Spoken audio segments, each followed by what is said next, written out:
Okay, well, Kufar Akbar, everybody, welcome to another edition of the Cross and the Crescent discussion group. This is a blog talk radio program dedicated to rightly dividing the truth between Christianity and Islam. We're right here at the Kafir Cave in Dar al-Harb, Kafiristan. You guys like that name? I came up with that one. That's one of the most original things I've ever done in my entire life. But anyway, Dar al-Harb is a house of war, and we're right here in Kafiristan. We're here every Sunday afternoon at 2 p.m. Central Standard Time for about 2 hours, and we're making a habit of making it 2 hours on Tuesday afternoon at 5 p.m. Central Standard Time. So if y'all ever want to drop by, join the discussion, feel free to email me at Eric Thekafer, all one word, at gmail.com, and I will get you on a list and get you a link and get you in, as long as you have something interesting to say. If you don't have anything interesting to say, just listen and type in the chat. No, actually, stay out of the chat. Just listen a lot. I'm kidding. I'm kidding. I love everybody that participates. I see the chat's filling up nicely today. Considering the fact that Reasoned Answered Thaddeus, he's having a live stream right now with who were we just talking about? We were just talking about this guy, right? He has the link that everybody's copying his stuff off there in chat. Lloyd, he's got Lloyd on there, and he's got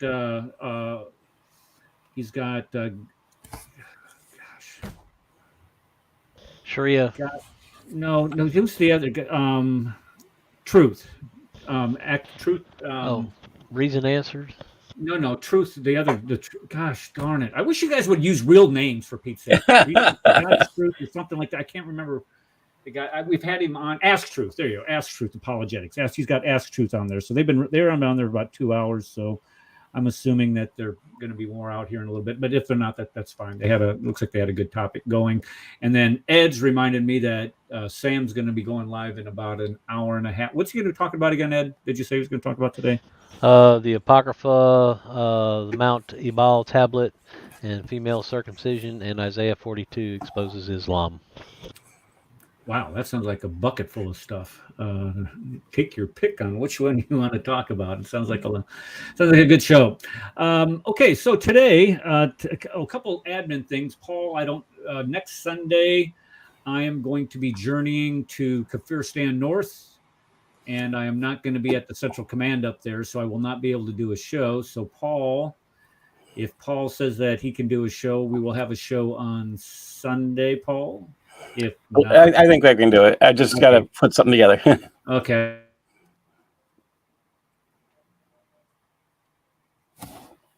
Uh-oh, did Eric freeze? I was wondering if it was me or, it looks like, Eric, you're frozen. I don't know if you know that or not. It's a nice picture.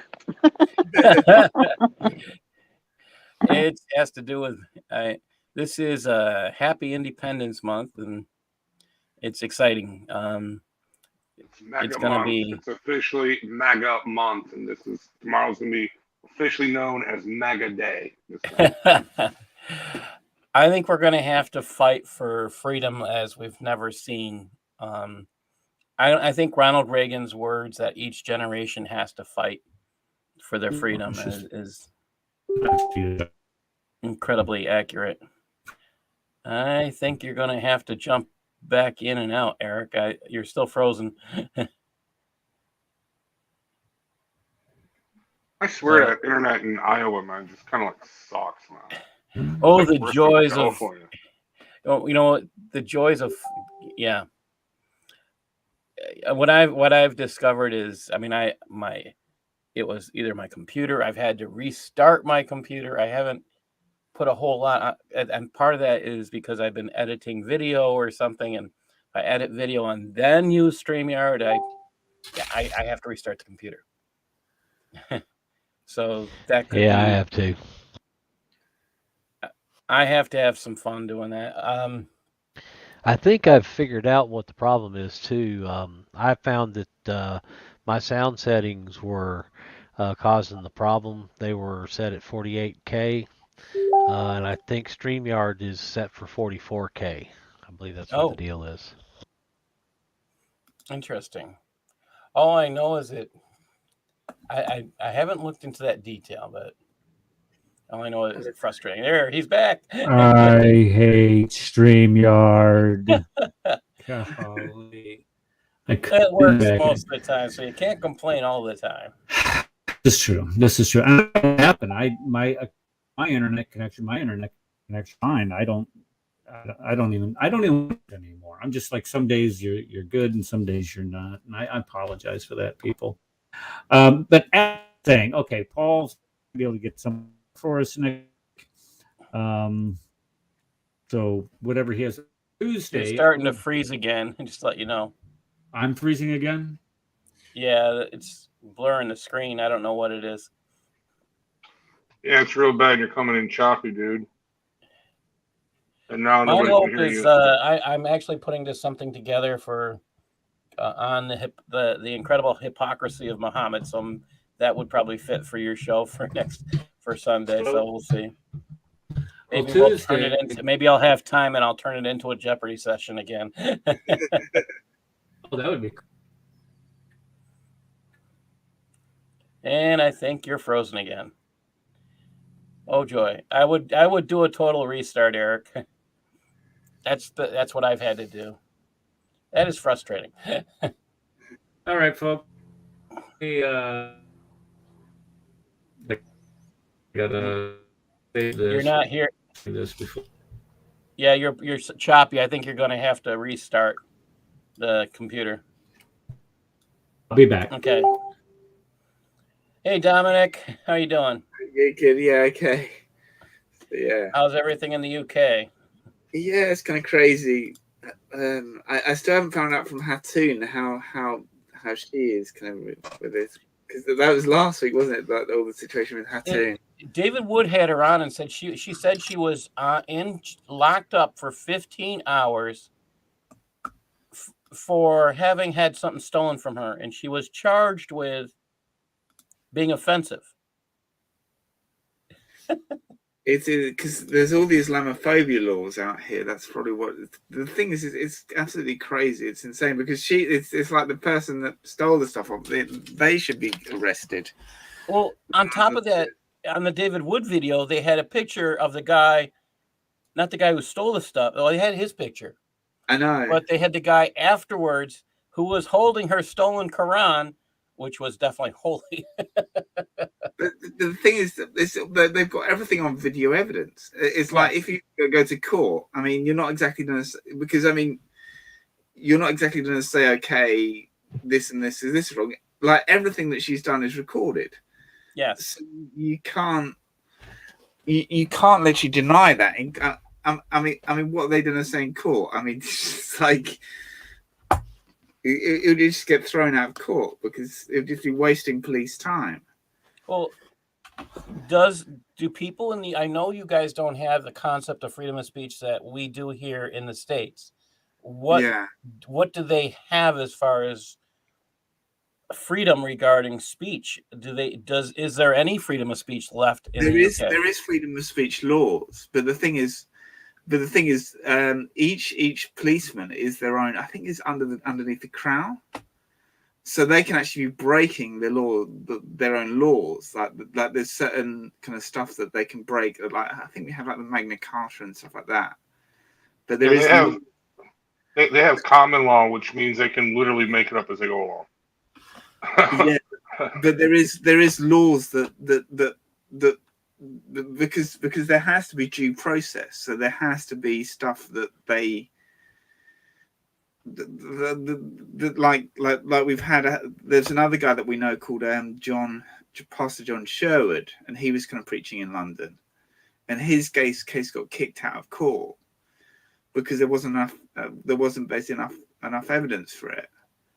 So is that the guy that got arrested for? I heard about a guy who was preaching and he got told he couldn't preach because he was offending homosexuals. Yeah, so he's a guy. Now, yeah, so he's a guy. Now, I'm in a prayer meeting with him on Monday. So he got the police told him that you just get down, stop preaching, and then put him in handcuffs. But everything was filmed. so they kind of took him to court, but everything got delayed. So they kind of tried to delay his court case. But when it finally got to court, they kicked it out because there's no evidence. So is there any repercussion? Do the people who get these false imprisonments, these false accusations, do they get any kind of monetary award? They should. I mean, that's one thing that should happen, is that they should actually go and actually get things off the police. But I doubt that he'll kind of get that. He'll just. But no, to me, that's the difference in the States.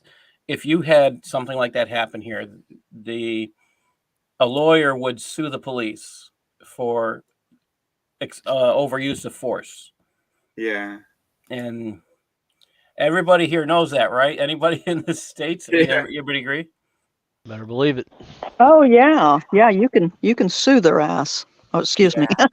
Excuse my French. There is a reason. There is a reason why there is an America. Thank you, England. Well, my relatives were here fighting for it, so yeah.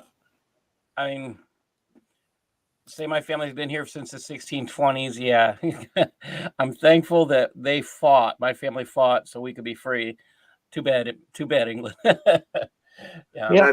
But we're still fighting for certain laws. There's certain laws that they're still trying to pass through, like Parliament. We kind of constantly pray for certain laws that they kind of try and pass. There's I think it was an online safety bill that they're trying to pass in the UK, which means that they're trying to censor everything that we do online.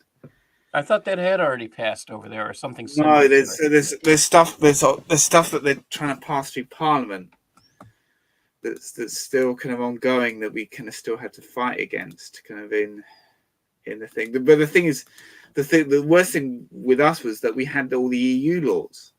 So the EU laws would actually pass, and they get passed down to the UK, and we didn't have any say regarding those EU laws. So if there's a law in, say, the EU Parliament that was say an Islamic phobic law, that would get passed down to the UK Parliament, and we wouldn't have any say regarding it on that. I think the law would just simply be passed down from the Parliament straight to the British Parliament and just pass through. But once we got out of the European Union, there's a lot more kind of freedom.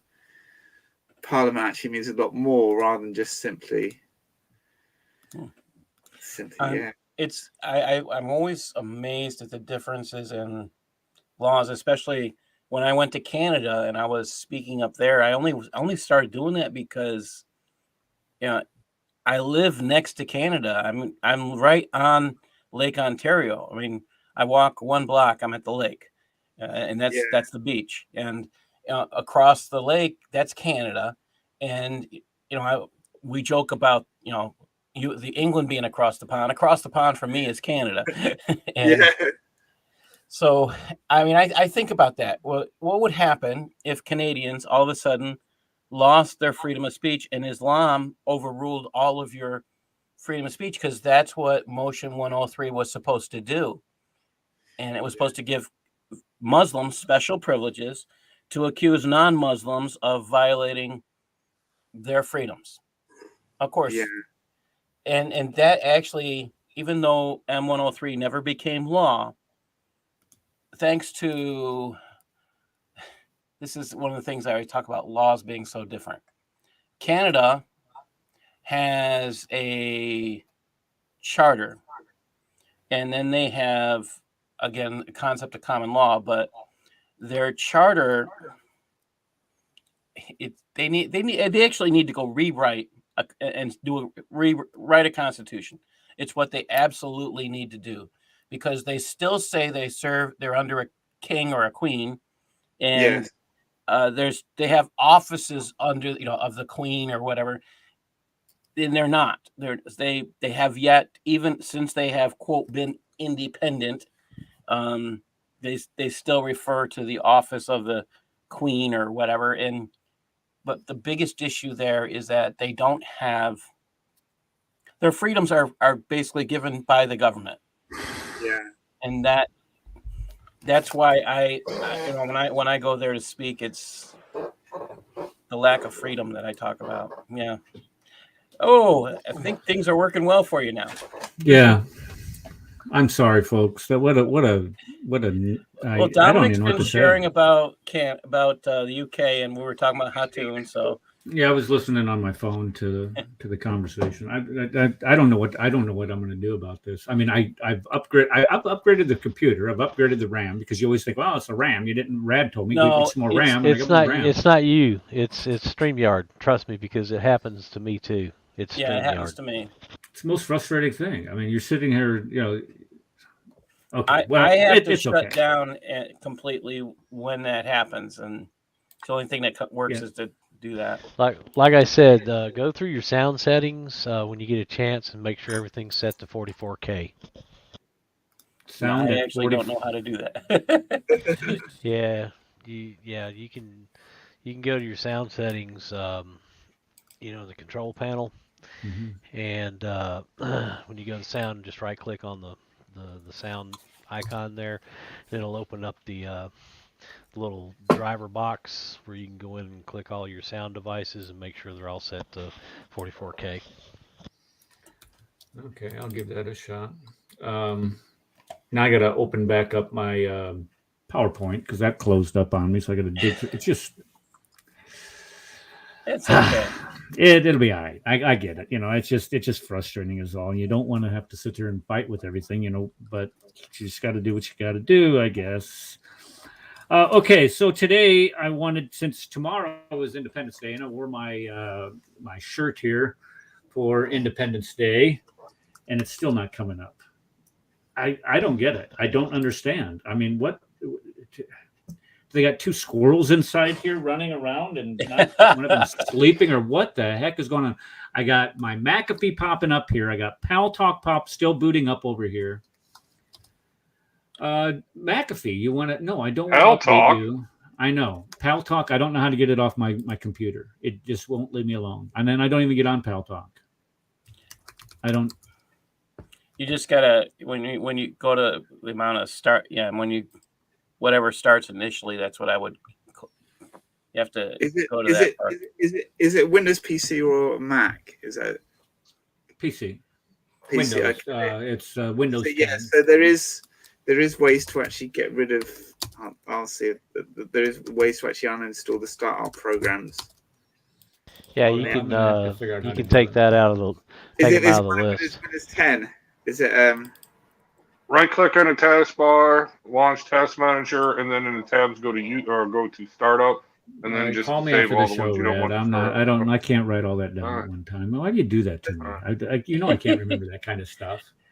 Now, why is it I don't understand why my PowerPoint's not running now. I've clicked on 4 separate PowerPoints and none of them are running. I would hit the Control-Alt-Delete, go to the Task Manager, and just close out what shouldn't be running. Yeah, chances are you got a bunch of PowerPoints up, but they're hidden, so just kill them. You can use Windows Snap. Can you use Windows Snap and then use it that way so you can work out what's running? Because sometimes if you just press, is it the Windows key? If you press Windows key, I don't even know what Windows Snap is. Yeah. Okay. So yeah, this is Windows Snap. So. It's not even. Is it for 11.0? I don't think my computer would have. I don't know that if it's running Windows 10, it should work on Windows 10. So it's not even fair. It's just not fair.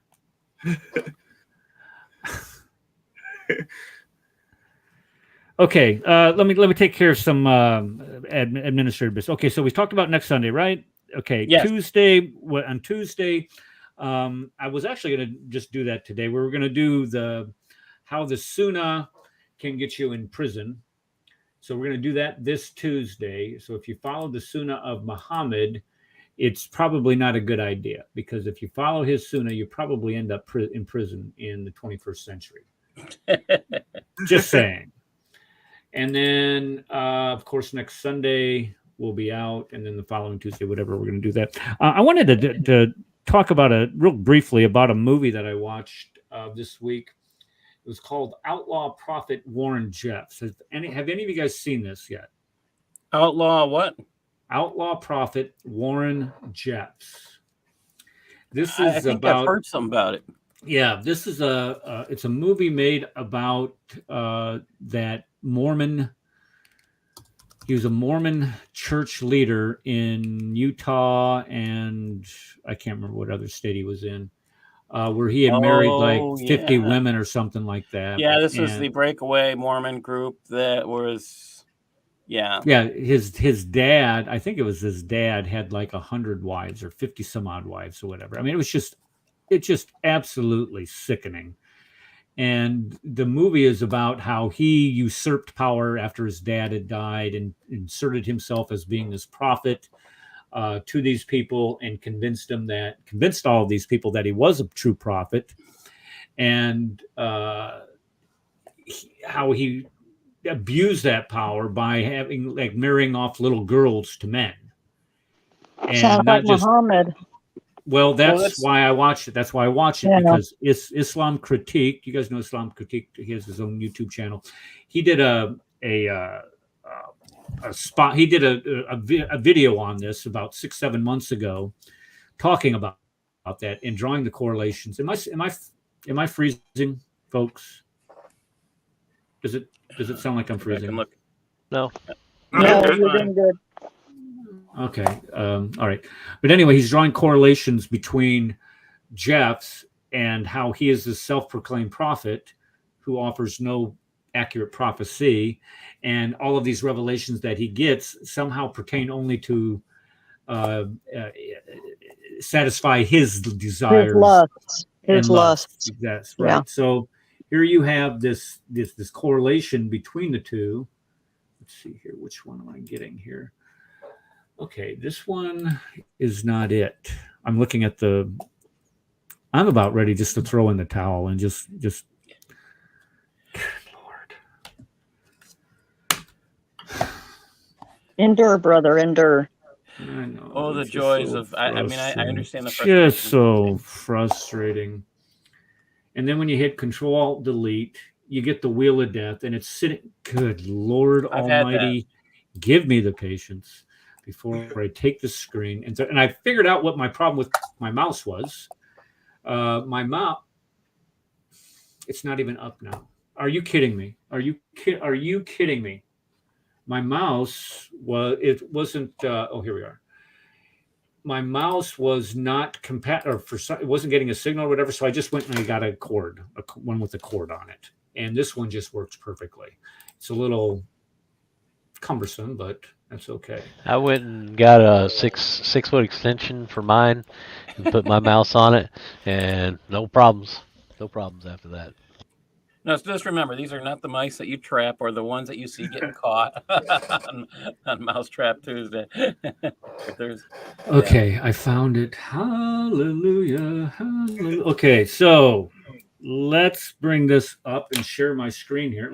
There we go. Before I lose it again. Because if I don't do this now, I'm just not going to come up. So how do I share my screen? Share your screen. The one that says share screen. Come on. Man, I tell you, I just don't. The level of frustration today is really. We've getting all up been there. So. I know. It's just, but it's there. I mean, it's very palpable right now. Okay, so what I want to talk to you about today. Second ago. I'll put it back up there. I put it down. Okay, what I want to talk. I just want to introduce the topic. Okay, I want to talk about how, what the principles of our nation were founded upon. We did a show last Sunday, or whatever day it was, on the Pilgrims and their foundations. Remember that we did that monument. We looked at the monument and the 4 different symbols in the monument, which were law, education, liberty, and morality. And we talked about the necessity of each of these elements being practiced in our society. Well, you fast forward 250 years or 150 years. Oof, I can get my dates straight here. Out of from the Pilgrims to the signers of the Declaration of Independence, and you can still see a lot of those principles contained in our founding document. So what I want to do is I want to go back to where those principles came from and how they are applied and how they were applied throughout the colonial period and how they led up to the revolution and were actually the impetus behind the revolution, and how these principles are being so misrepresented today in our popular culture, how people are basically lying about our nation's godly history to try to turn it into some type of these guys were only interested in economics and self-gain. Shut your pie holes. You don't know history if that is what your supposition is. All right, so let's take a look here. Let me make sure I get the right window. Nope, that's not the right window. Come on. It'll be okay. There we go. All right, so let's look at some of our let's first talk about the Declaration of Independence really quick. We're going to look at what the Declaration of Independence is, what does it say, and what it did, and why specifically did this have to be written, and how does this impact our country today? Now, the last couple of years, and I made this PowerPoint about a year and a half ago, maybe about a year ago, I don't know. And this is just coming fresh out of all these riots that we were seeing. Hey, can you go back to that picture just a second ago? Okay, anybody here served in the military? Eric, you served. What does it mean when you put the flag upside down? That you under duress. Yes. Isn't that true? Yeah, the guy is definitely under duress. He's got some kind of alcohol beverage underneath there, or if it's either that or Molotov cocktail. One of the two. Yeah, I just thought that was ironic. I mean, here we have a person showing that America's into duress. Yeah. Thanks for demonstrating it. Yeah, good point. But we've seen all these pictures. We've seen we actually lived through a lot of this stuff, and we've looked where how they're pulling down statues, how they're pulling down histories, and you look at how they're pulling down George Washington. Why? Well, because he was a slave owner, don't you see? Forget that he freed more slaves than Muhammad never thought about doing, but that he was a slave owner, don't you know? And what they did with his statue was scary about it. They wrapped it in an American flag and then set it on fire. The father of our country, the man who led us through the Revolutionary War, the guy who was the president of the Constitutional Convention. Yeah, that guy. Got to pull him down. And then they did the same thing with Thomas Jefferson. I mean, the guy that stated all men are created equal and that we have God-given rights, rights that are only given to us by God. And then actually people don't realize this, but Jefferson abhorred slavery, and he abhorred it because it was forced on to the colonies. We're going to talk about that here in a second. And let me say that again. It was forced upon us. Sorry, Dominic, but it was forced upon us by King of England.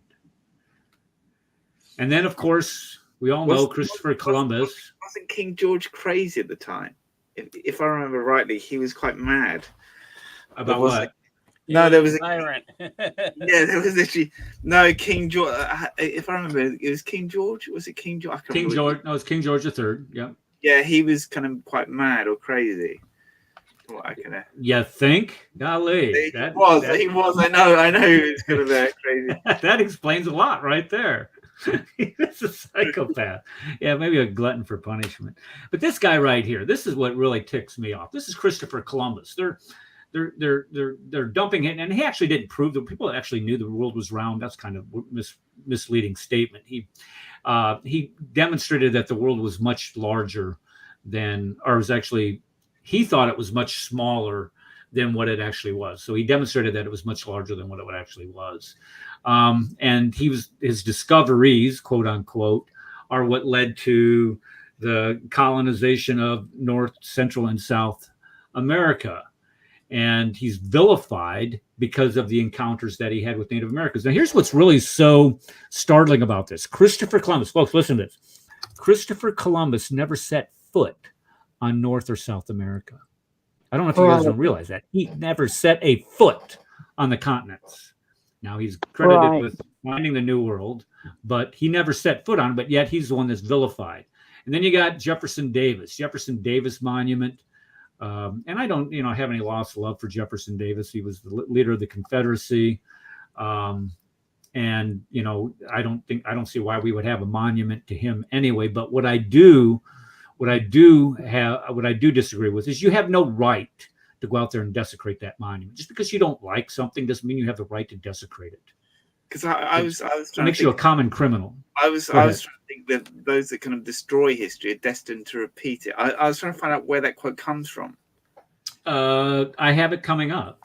All right, you would equate that anyway. Those that destroy history are destined to repeat it. Okay. Well, you have the destruction of Frederick Douglass Monument too, or no? I don't have that on there. No. Okay, because locally, Frederick Douglass is from Rochester, New York, and they attempted to destroy the Frederick Douglass Memorial here, and it had to be moved because their attempt, it failed, thank God. But yeah, Black Lives Matter decided they hated Frederick Douglass, who fought for freedom, who was great friends with Abraham Lincoln. Well, if you talk to a local imam, or a popular, self-proclaimed imam anyway, he says that Abraham Lincoln owned slaves. And he puts it in a book. Yeah, he puts it in a book too. Teddy Roosevelt, when he was 3 years old, owned slaves. Well, I mean, I'm sorry, I didn't mean to butt into this subject. Go ahead, Issa. So what I think about I can barely hear you, Issa. I was saying, what I think is, can you hear me now, or you can't hear me? It's hard to hear you. Let's see if I put the volume up. There we go. All right, sorry, I'll try to speak loudly. Okay, so the thing that I would say about all of this is that you could have like a museum, and you could put, if it's so offensive to people, we can put it into a museum and people can go see the statues in the museum. You know, like, I don't think there's a way of doing this where everybody can win in this situation. Like, I think you're right. This idea of desecration is not a good space. I don't think that's correct. I don't think we should desecrate these monuments that are part of our history. And we have good and bad history here in the United States. And we need to acknowledge it and be aware of that. And I also think you're right, Paul, about this idea of puritanism. Like, we're like, oh my gosh, Abraham Lincoln is so evil. So if someone associated with him, he's evil. I'm just like, this is not the way to think about this situation. People were dealing with very difficult issues during that period of time. And yes, the President Lincoln did say certain things that could be viewed as controversial, but it was a very trying and difficult time. It's the same way that I view the Tanakh, the Hebrew scriptures, right? People are like, look how horrible these Israelites were. Look how evil they were. I'm like, look at the time they were in. They weren't in a peaceful, great time. They were in a time of war, bloodshed. They were doing the best they could despite what they had. So that's kind of what I feel. That's my 2 cents. Okay, I just closed my PowerPoint because why? I'm an idiot. Because that's a big program. Okay, hold on. It's coming back up. There we go. Stupid man. Okay, here it is. Is this it? Yes, this is it. All right. Let me get back down to where I was. Okay, we were just talking about Jefferson Davis. There we go. Okay, am I back on here? Yes, we are. Okay, Jefferson Davis.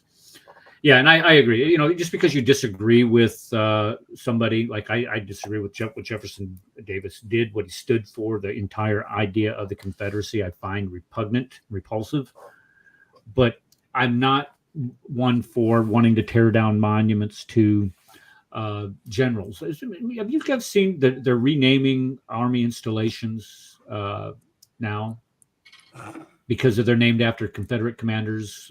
Fort Lee, Virginia; Fort Hood, Texas; Fort Bragg, North Carolina; Fort Jackson, South Carolina. And Jackson it's like spitting on history. It is. It's sick, is what it is. And you know, this would not happen if we had a leadership. Whether it starts at the Joint Chiefs level, it gets to the Secretary of Defense level, and a president that didn't have dementia, we wouldn't have this problem. Right. Wanting to, you would have some sensibility in applying history. The reason why these forts are named what they are is because they're located in the South, and they were built during a time where you didn't have this wokeness, where people were proud of what the accomplishments of what John Bell Hood were, Braxton Bragg were, Jeb Stewart, all these Robert E. Lee. They looked at their character as well. But they look at their military accomplishments, though, with Yes. what type great commanders they were. Now, what they fought for the wrong side. I agree with that 100%. They fought for the Confederacy, duh. But the fact of the matter is that these were commanders, these were generals that our country produced, and they were celebrated. They celebrated their brilliance of commands. And if we only followed the practices and the tactics developed by commanders that we like, we'd be getting our butt kicked all over the place, because these guys would be more sensitive to ensuring that the transgender community would be well represented within the military. Shut your mouth. I saw a video the other day. I'm going to go off here. I saw a video the other day about some of the training that's going on in the Army today. And they had these two men. Let's just put it that way. Sweet men. Sweet men. They were males. And they're like, "Hi, everybody. We just want to address something about the way we talk and we label groups. And so instead of saying something like, hey, you guys, why not use a more proper and more inclusive pronoun like, hey, everybody?" And I felt like taking a grenade and just dropping it in their room. I figuratively, I'm not physically. And I'm thinking, if you are a soldier today, a warrior today, and you are required to sit through these trainings. Oh, by the way, when they say that it's mandatory sensitivity training of some sort, you have to sit through these things and bear. And what's sick is that they spend all kinds of money of sending these people to school. They call them, what do they call these people? They call them equal opportunity NCOs, or I think they call them equal opportunity NCOs, which was at the time equal opportunity, trying to get equal opportunity for everybody. I don't have a problem with that. But when you try to push this wokeness and you send in people to school to actually learn this garbage, I can't imagine what the morale must be like at the schoolhouse for these guys having to endure this crap, and then having to take it back to your unit and tell other people that they have to teach it. Absolutely disgusting. Okay, let's get back to it is what we were doing. Yeah, and your tax dollars are paying for all that too, by the way. Just saying. Okay, head drop down. Here he is. Okay, let's go to Old Hickory. Yes, Andrew Jackson. Andrew Jackson. This guy was the hero of the War of 1812. Everybody hated the British, by the way. I didn't know if you guys realized. Sorry, Dominic.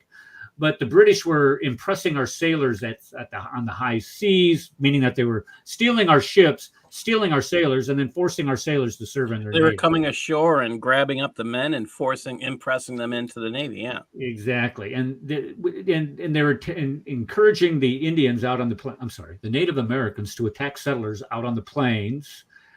So we basically hated the British. So when Andrew Jackson in the War of 1812 in the place called the Battle of New Orleans, which was actually after the War of 1812. It's kind of like Juneteenth. We're just hadn't gotten there then. When I think 71 Americans were killed and over 2,000 British were killed. So people loved Andrew Jackson. So he's a hero of the War of 1812. He's the one that conquered Florida for us by chasing the Spanish out of there, showed how weak that they really were. And he was known as the people's president. And here's what's really odd about all this. This is during his presidency, they called it the Jacksonian democracy. This is where you see the first expansion of voting rights. Voting rights to, instead of having to be well-educated, instead of having to own land, be white, be male, you had to be white and you had to be a male in order to vote. So it got rid of some of the requirements for it. Now, I know you say, well, that doesn't, look at that. You still only got white guys voting. I get that. But the fact is here you see the first instance of universal suffrage under Andrew Jackson, a statute that they fortunately didn't pull down. And then you see our religious institutions assaulted. And here's look at that. You guys notice anything about this real quick? Anything off the top of your heads?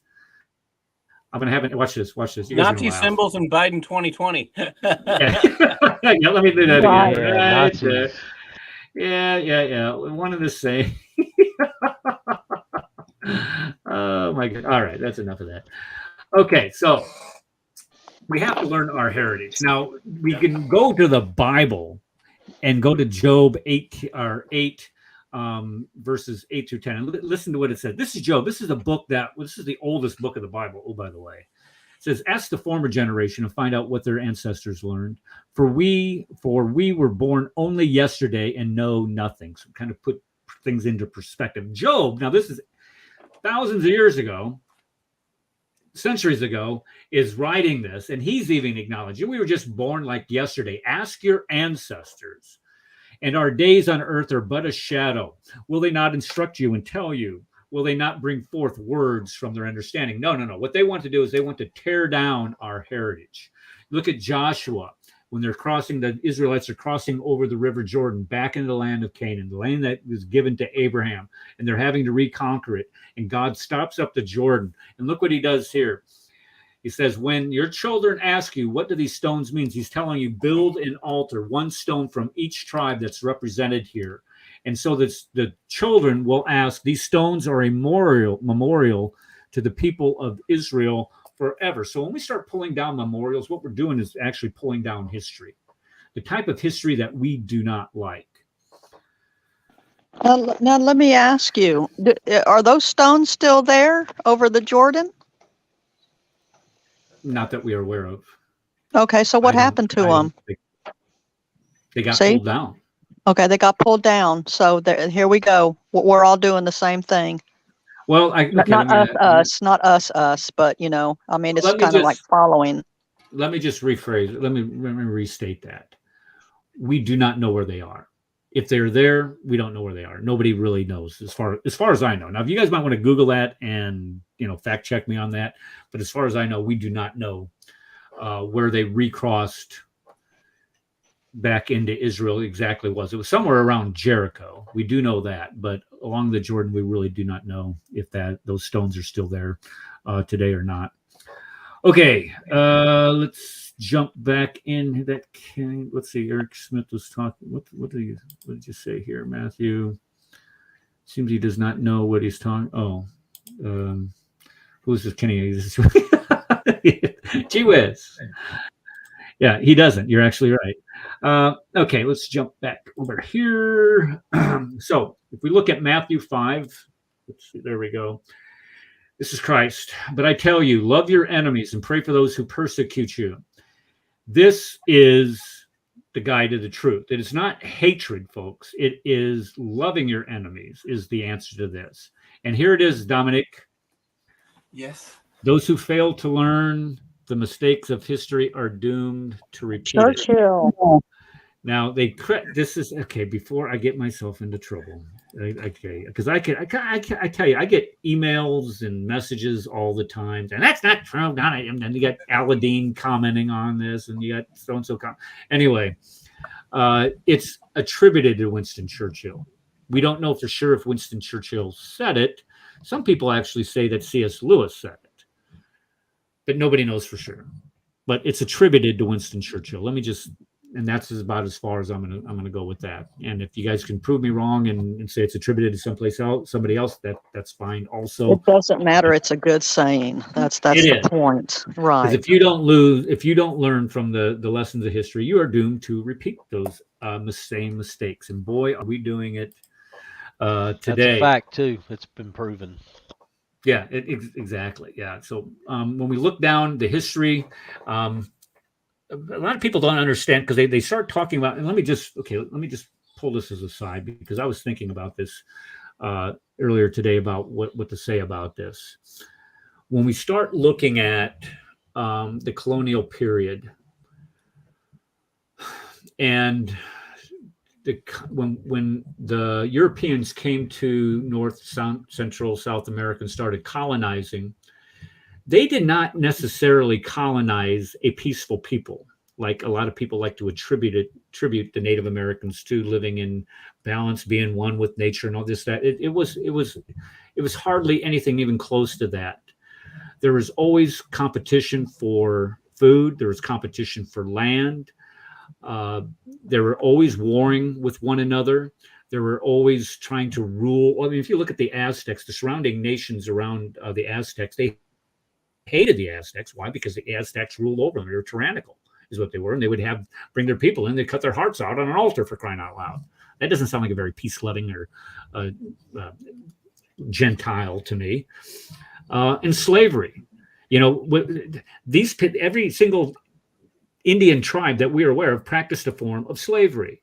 And then when we start talking about, because all of this, when you go to Black Lives Matter, it always goes back to this issue over slavery and how slavery is a stain on our nation. And it is. Nobody tries to minimize that or marginalize that, but they do not have any equitable condemnation for those nations that also practice slavery. Yeah, where do we buy our slaves from? And that's exactly the thing. It was the slavery was practiced in Africa centuries before the transatlantic slave trade ever thought of beginning. If you go in and you look at the trans-Sahara slave trade, the slave trade going eastward, that is like and I'm not trying to minimize or minimize the slave trade in the transatlantic slave trade, but that is like twice as worse, if not even more than that, than what happened in the transatlantic. But you don't see that equitable condemnation. This is the point. You don't see that condemnation for other countries that did this. You don't see that condemnation for those other cultures that practice the same exact things. So when you have people trying to tear down our history based on this idea that we are a racist country, you know, we are the most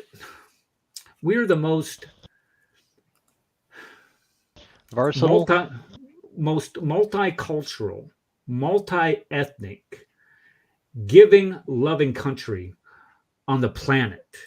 And to try to say that the United States is a inherently racist country that practices racism. Are there racists in our country? Yeah, of course. Rad, get that off the screen. You're making me hungry. Stop. Beautiful, Rad.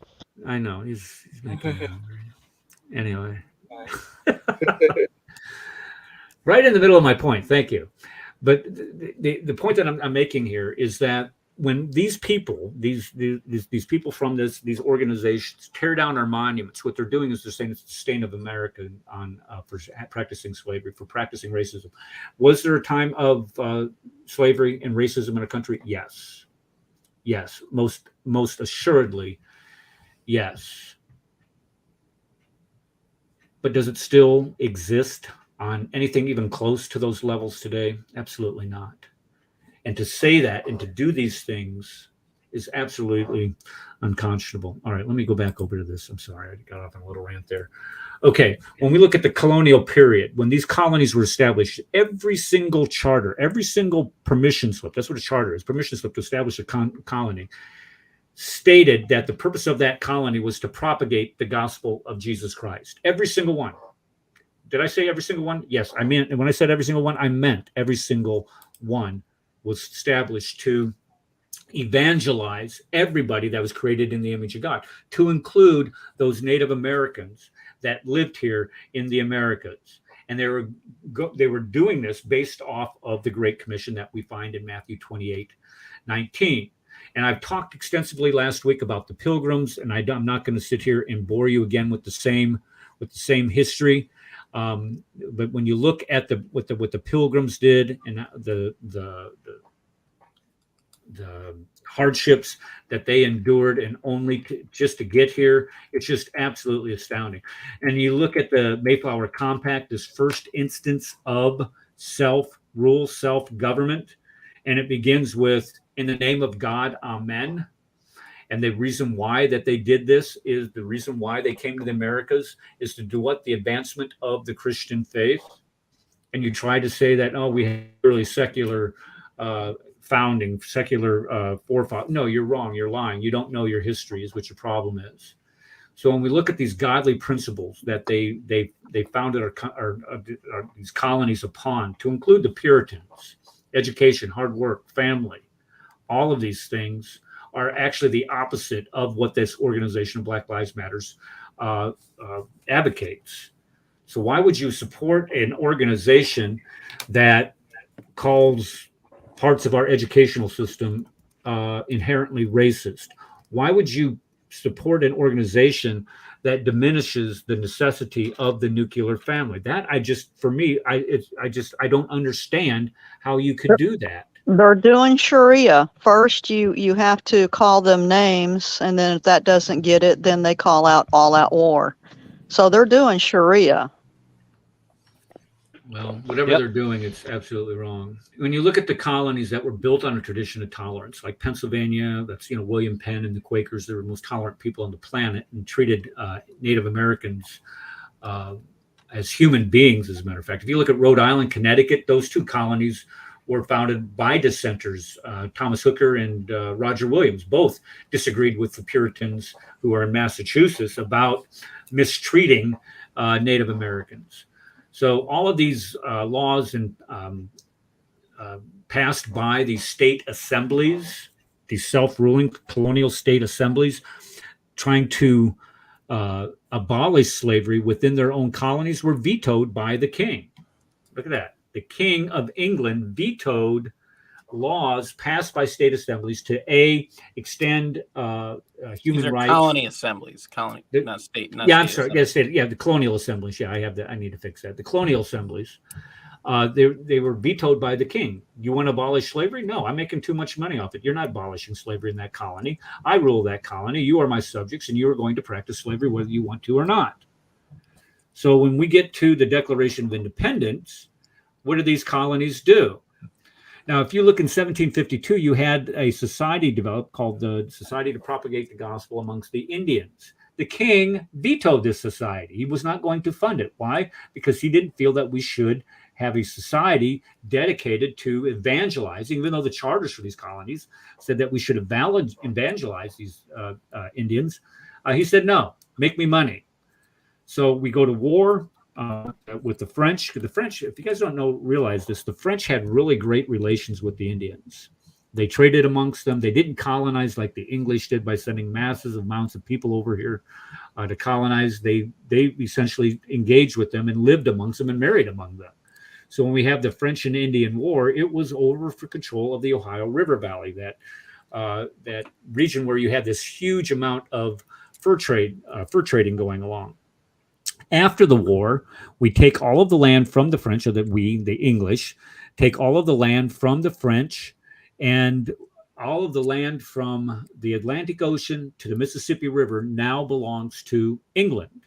The problem is the king set down this line. It's called the Proclamation of 1763 line, and told the colonists that you have to live east of the Appalachian Mountains. Why? Because when you go west of the Appalachian Mountains and go out there and try to claim land that you were supposed to get at the conclusion of the war, all you do is get in fights with the Native Americans. And I want to make this point here so we understand what actually happened here. You had the colonists fighting along the British during the French and Indian War.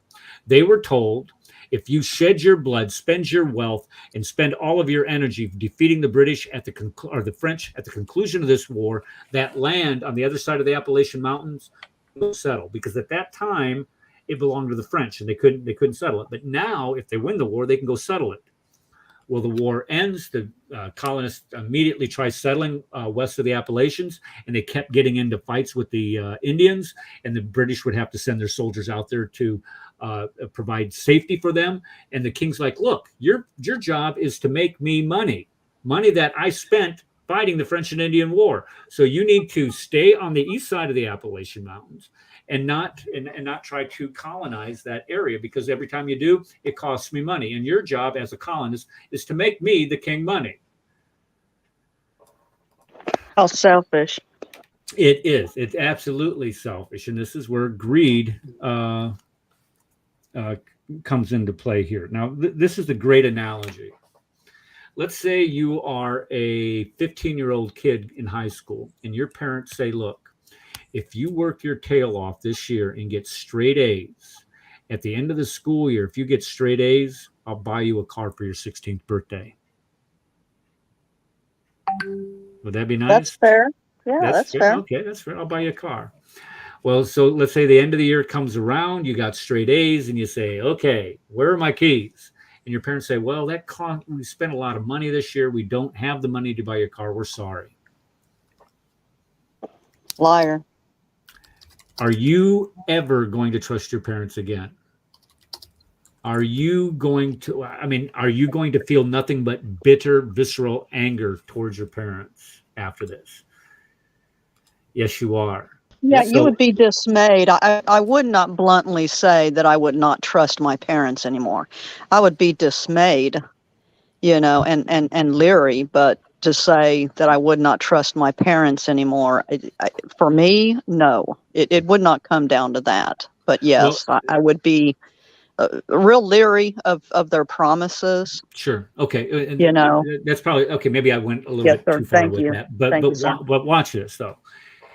So everything that they do to you now, let's say that, well, you need to make your bed in the morning, you need to mow the lawn, you need to do all these chores. Every time they tell you to do something, are you going to be more willing to do it now after they did that to you?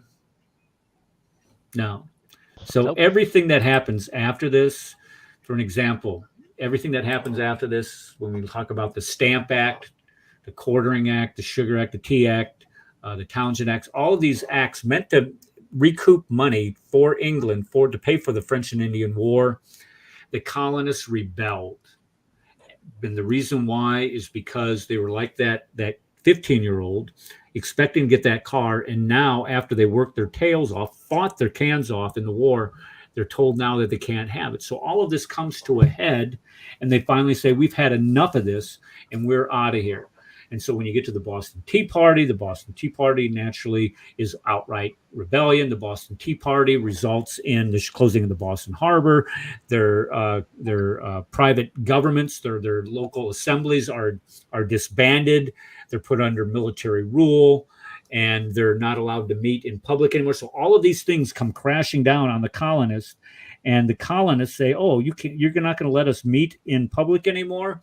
Oh, well, okay, well, let's do this. So this is when they called the First Continental Congress.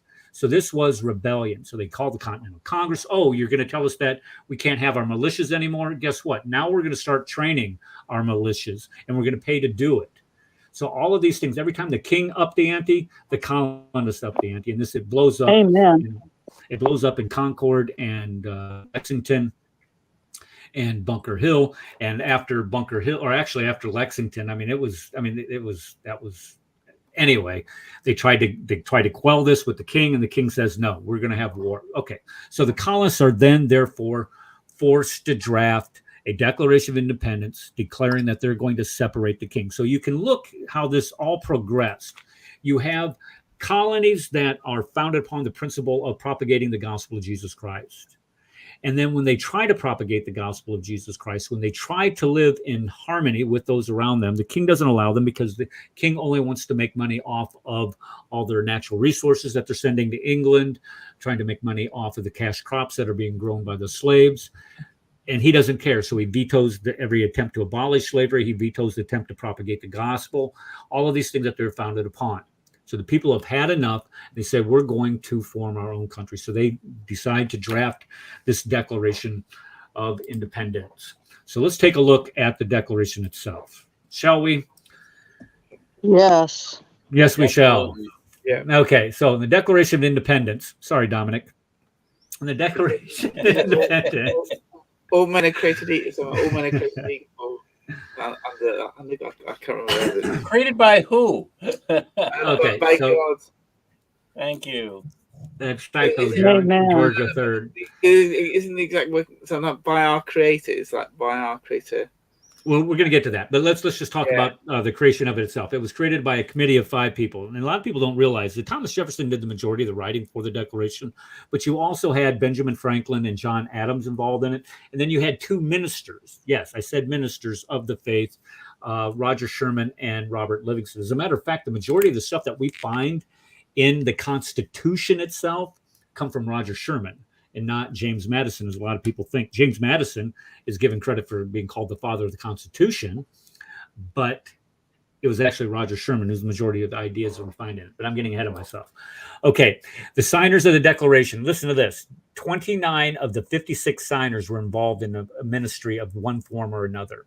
They were either the pastors for churches, or they were involved in senior leadership within their churches to propagate the gospel of Christ. And one of the purposes of the Declaration was this list of grievances that the colonists had against the King of England, which we're going to talk about here in a second.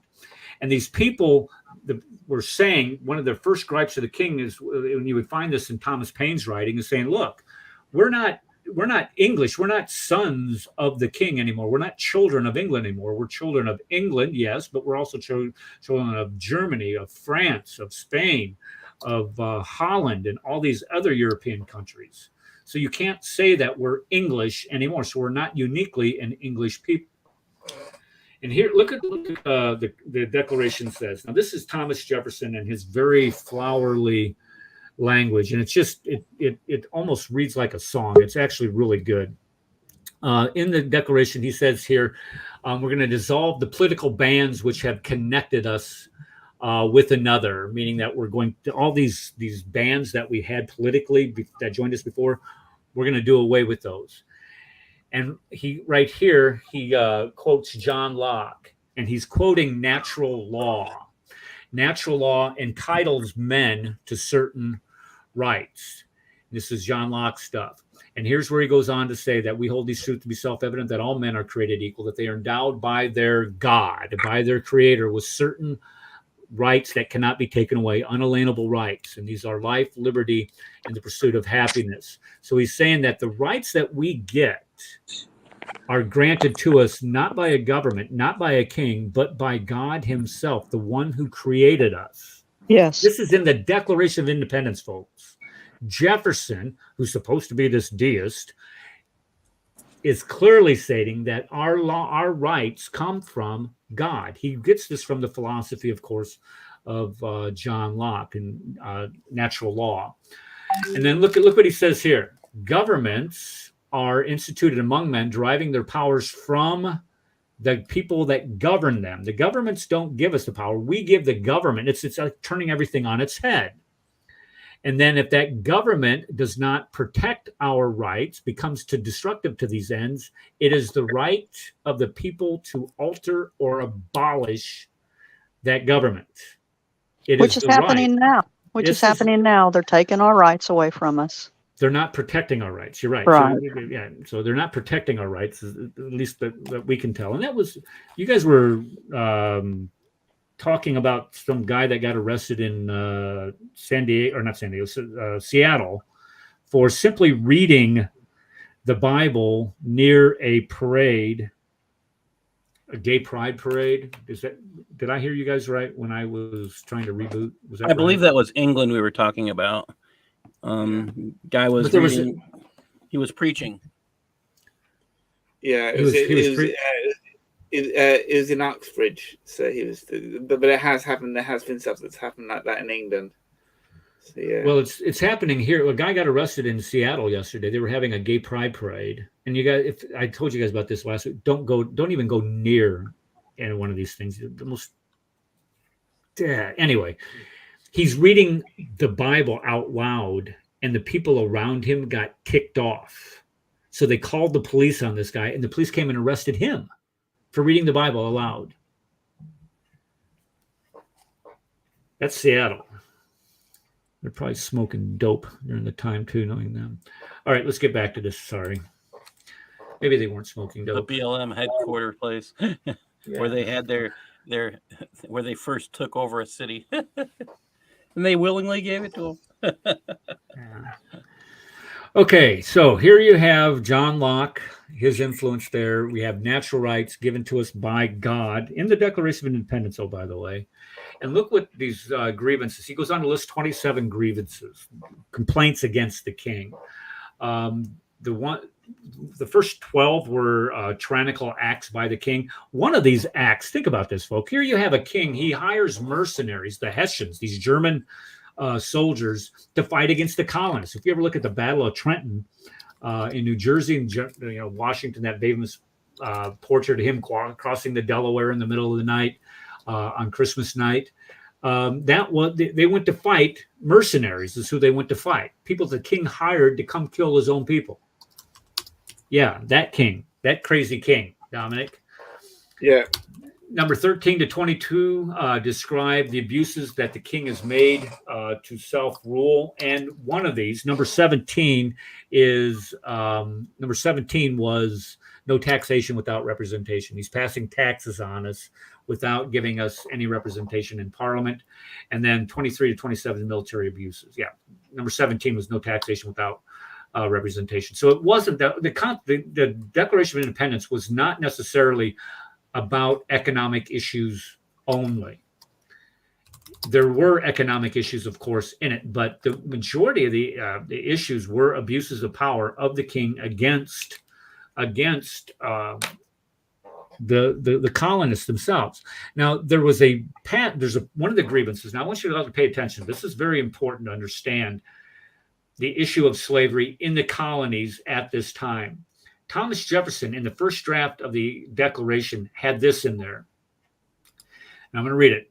It says, King George has waged cruel war against human nature itself, violating its most sacred rights of life and liberty in the persons of a distant people who have never offended him, captivating and carrying them into slavery in another hemisphere, or to incur a miserable death in their transportation thither. Determined to keep open a market where men should be bought and sold, he has prostituted his negative for suppressing every legislative attempt to prohibit or restrain this execrable commerce. So Jefferson, in his first draft of the Declaration of Independence, is berating the king for forcing slavery upon the colonies. He's making too much money off of slavery, and he's forcing the colonists, despite the fact that several of the colonial assemblies, thank you, Paul, several of the colonial assemblies had abolished slavery in their colonies, and he came back and vetoed those abolitionist declarations in the assemblies where they abolished slavery. So he forces it upon him, and Jefferson is pointing this out. Now, in order to get the southern states, the southern colonies, to sign the Declaration, of course, they were making snot gob oodle buckets of money off of slavery. So they themselves are the ones that forced Jefferson to take that grievance out. However, actually, if I could chime in here real quick, go ahead. I don't mean to correct the teacher, but here's how it had happened. So no, each one of these things that you're reading, those are the charges. Those are the bullet points, and those are the individual charges.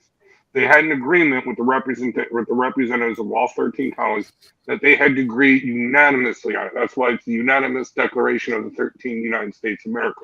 So they had to unanimously agree on each 13 points. Only 2 delegates of the 13 colonies objected to that point. So therefore, it was thrown out. So the rest of the colonies agreed. Yeah, I think it was either 1 or 2, but it was no more than 2. No kidding. Okay? Really? I didn't realize that. Thank you. All the rest of them said we accept this. Let's vote on it. But only 1 or 2. No more than 2. Okay. So yeah. So no. Like they said, they forced it upon us. We did not want slavery. The free states that outlawed it, like you said, he vetoed. He said, no, you must have slaves, which is a detriment to your working class economy. Because guess what? Well, if you're a business owner and your competitive business owner owns slaves, free labor, what are you going to do? You can't hire people. You got to own slaves, or you're not going to be in business for very much longer. You know what I mean? So it was definitely forced upon us. Okay. And I do want to make one more point. I don't think you covered it. If you did, I'm sorry. I was making those ribs. By the way, that's 100% halal and kosher pork. Only the best. But in the preamble, okay, before we get to the accusations, Jefferson or whoever wrote this, they wrote some very profound things here. So we all hold these truths to be self-evident, right? Okay. But here's one thing. Governments are instituted among men deriving their just powers from the consent of the governed. Of the people. That had Of the never been people. done Yeah. before. Those were radical words. This had never, ever been done before. And they wrote this. But there's another thing I wanted to point out here. Okay? That whenever any form of government, when any other form of government becomes destructive of these ends, it is the right of people to alter or to abolish it and to institute a new government, laying Yes. its foundations on such principles and organizations as power in such form as they shall seem most likely to affect their safety and happiness. Now, here's the point I want to get to. So everybody reads that part and they kind of stop and say, see, we can overthrow our government. We can put in no government. No. Listen to the next part. These are probably the smartest men that ever lived, in my opinion. Prudence, indeed, will dictate that governments long established should not be changed for light and transient causes. And accordingly, all experience hath shown that mankind are more disposed to suffer while evils are sufferable than to right themselves by abolishing the forms to which they are accustomed. But when a long train of abuses and usurpations, pursuing inevitably the same object, evinces a design to reduce them under absolute despotism, it is their right, it is their duty to throw off such governments as to provide a new guard for their future and security. And it goes on, such has been the patience and suffering of these colonies, and so on and so forth.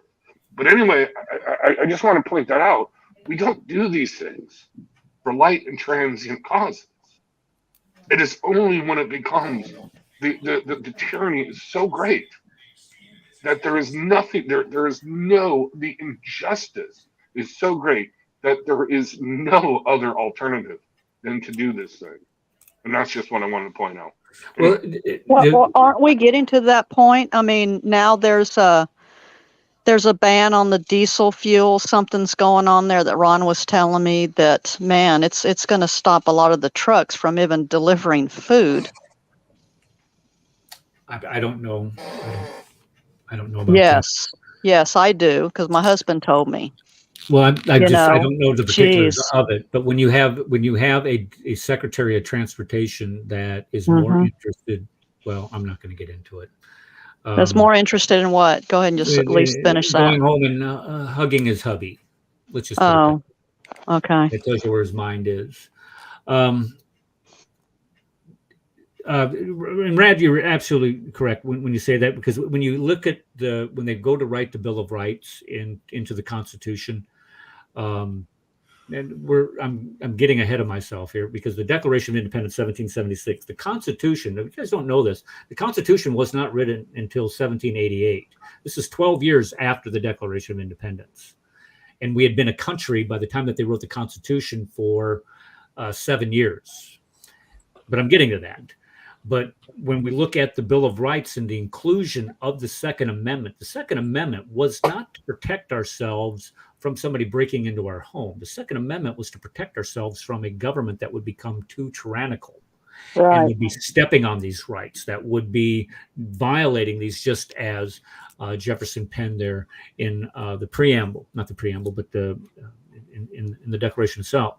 I wanted to address this right here in chat, and unfortunately, this is not the topic of the show. I believe we talked about this. Did we talk about this on Tuesday during the show about the Hindus being killed and persecuted? Or maybe this is on Paul's show. Was this on your show, Paul? Are you there?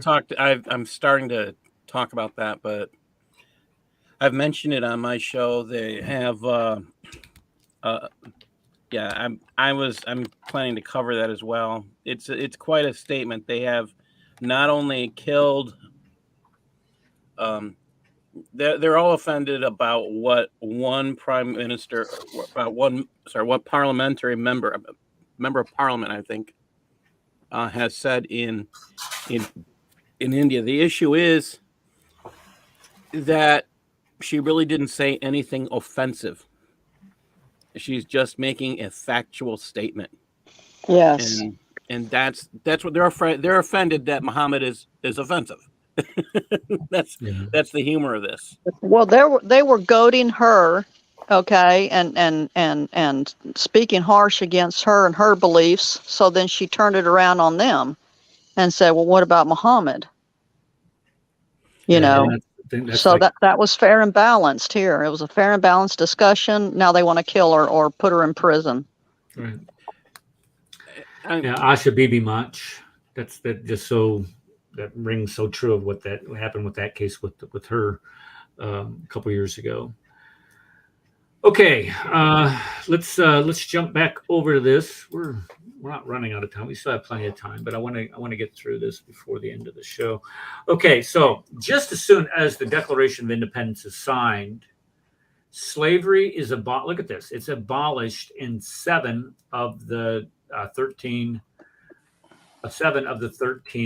colonies. Is that 1, 2, 3, 4, 5, 6, 7? Yeah. So all 7 of these colonies abolished slavery just as soon as those assemblies approved the Declaration of Independence.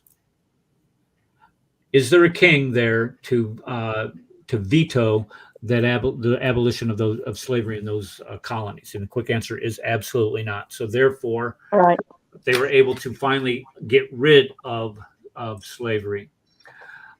So they don't have to follow the dictates of this tyrant, and they won't have to follow the morality that violated their consciences, and they don't have to consider the Anglican Church in order to be considered good subjects, and they could worship any way that they felt free to do.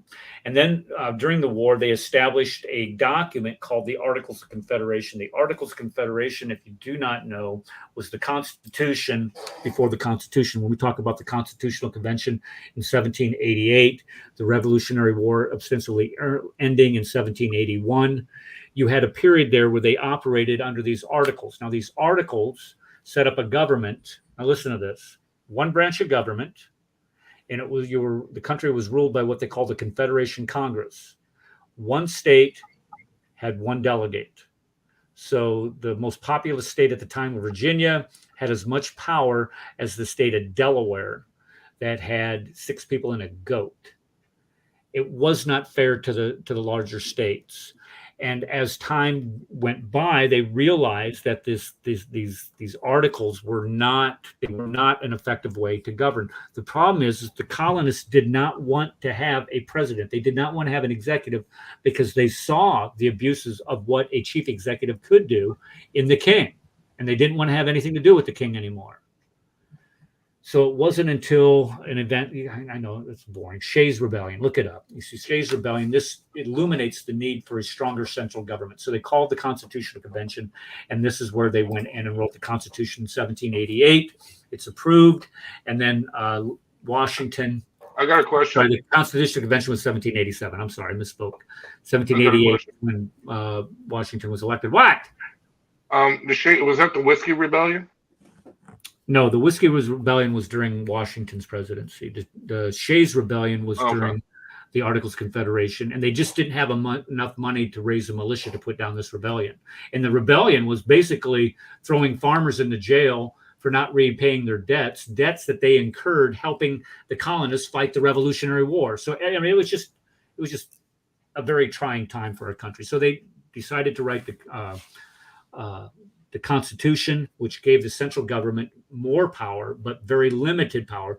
And then they wrote the Constitution with the idea that they would include a Bill of Rights, which would include the 9th and the 10th Amendment, which say that any power that's not enumerated in the Constitution either goes back to the states, 9th Amendment, or the people, respectively, the 10th Amendment.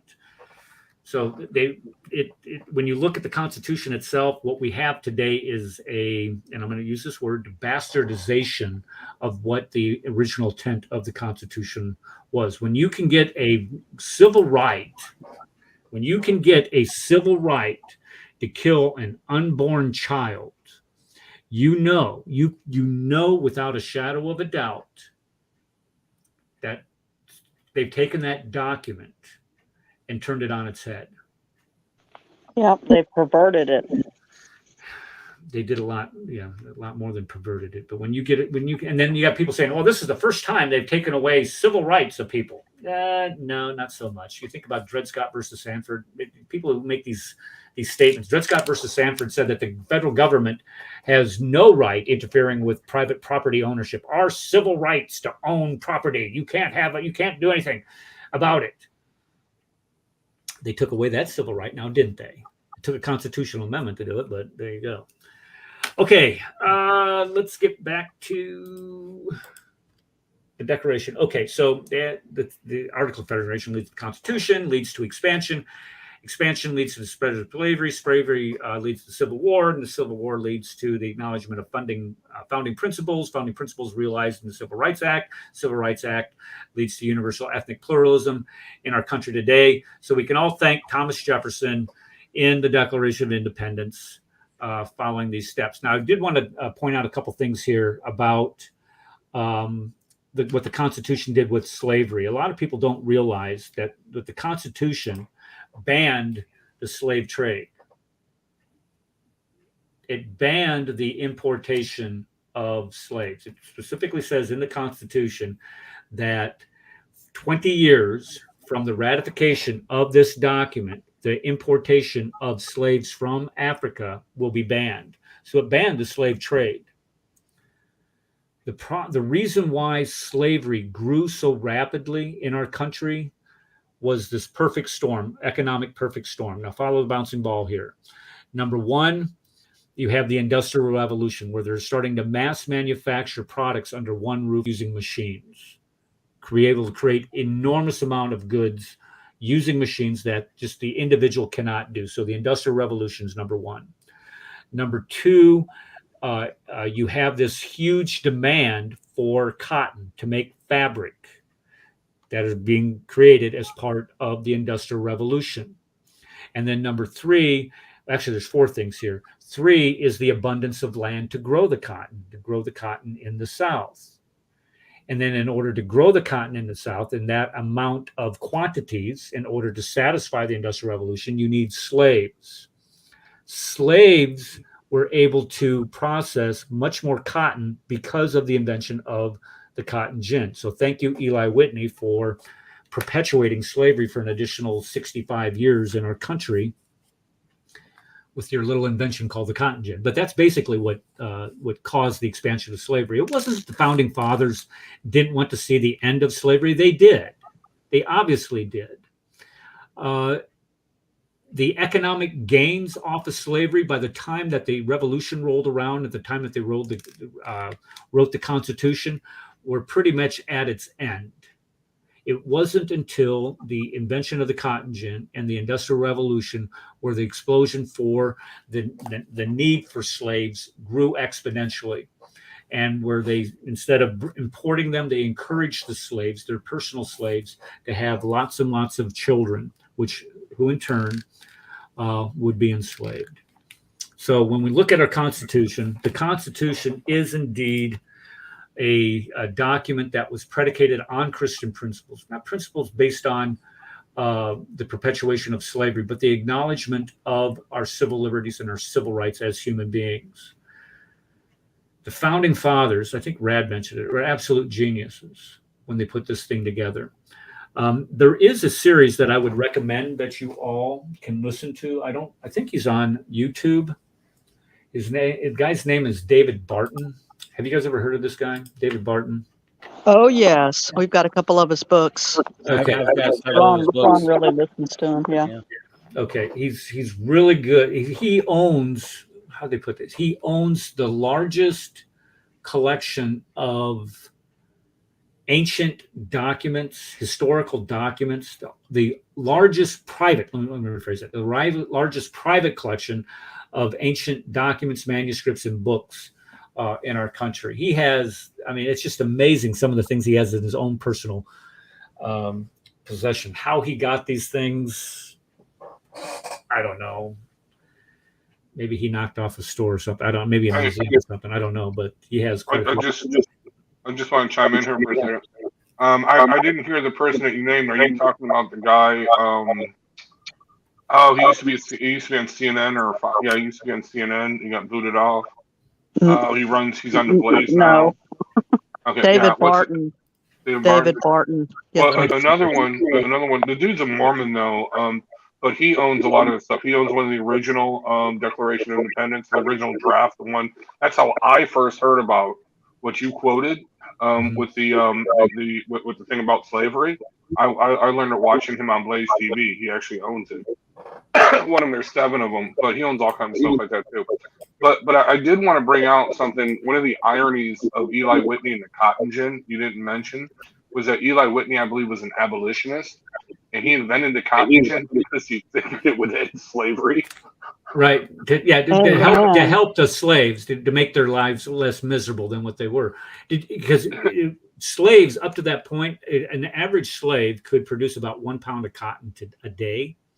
But with the invention of the cotton gin, now they can produce up to 50 pounds and more when the steam engine was incorporated into it. In chat, Yeah, it's just like chat. Go ahead. One more thing.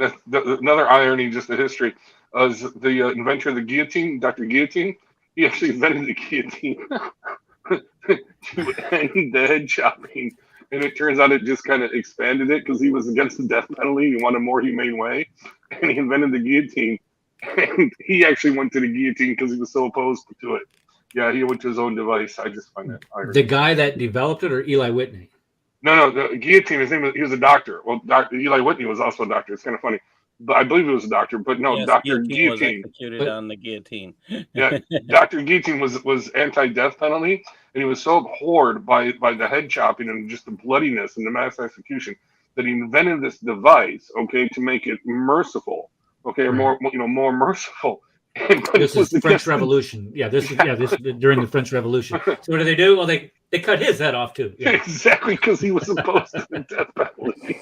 Yeah, no good deed goes unpunished. I'm just talking. Go ahead. I know. Yeah, that's so true.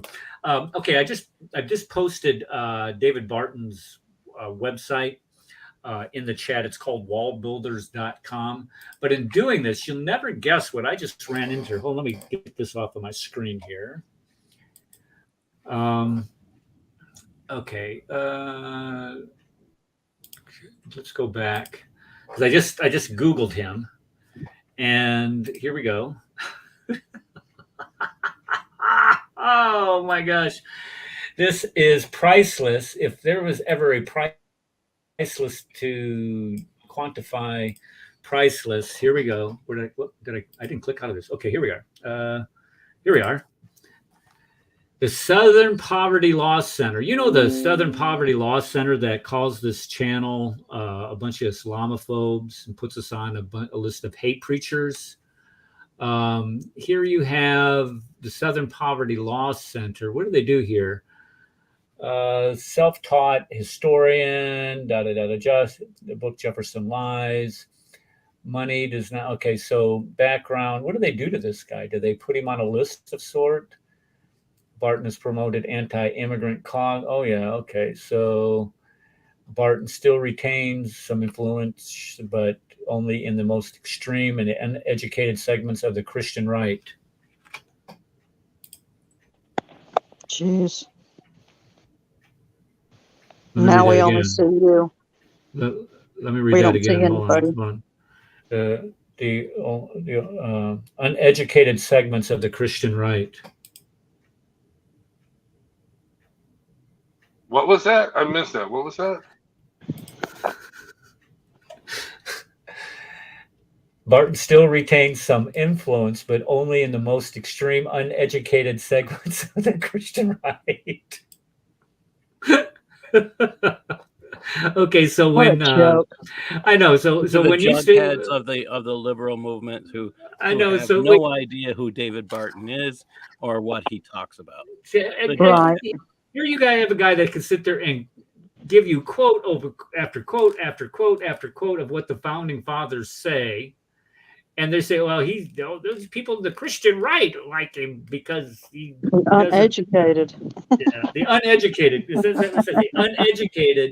the uneducated Christian right. Now, you can call me a lot of things. You can call me stupid. You can call me wrong.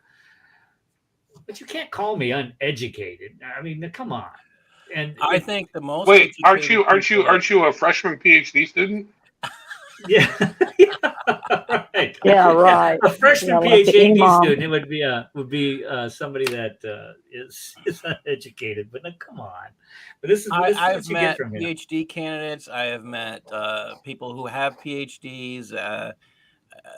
People who like David, who like Eric and I, who are educators, who would willingly sit at the feet of David Barton and learn.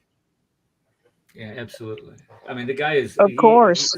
He's a true absolutely- historian. That's probably Yes. how he can get all of his documents, because he is a true historian. Well, Yes. here's what he does. He'll go in and he'll take he goes in and he looks at this idea of there was a book that is taught, and this is one of his one of the things he speaks and writes about is the Godless Constitution.